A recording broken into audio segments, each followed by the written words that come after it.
hit a high today, 110. Royal made that announcement on the 3. Then he was on the 4 o'clock newscast with us. What is he going to do during the 5? You never know with that man, but it's always a delight. No, you just never know, which is so exciting. Hey, we got rain on the camera. This is exciting stuff as well. Look up towards Payson, folks.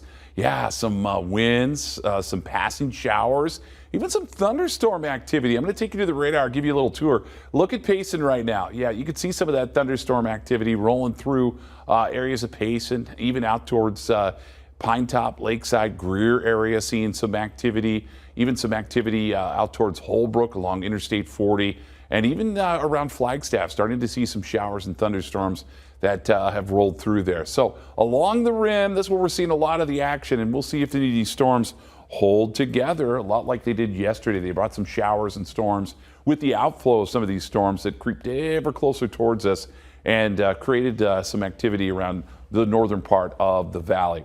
Temps, well, after a high today of 110, we're sitting at 109, 111 in Paradise Valley. Hello, Goodyear, you're sitting at 108, and up towards Lake Pleasant, temperatures at around 107. So your official high today got up to 110, and want to show you what's ahead if you're heading out to the pool tomorrow.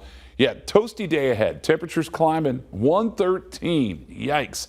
And if you think that's hot, look at this, 114 for Friday, 115 on Saturday, and then a chance of showers and some off and on thunderstorms in the forecast starting Monday through Wednesday. That will be our best chance.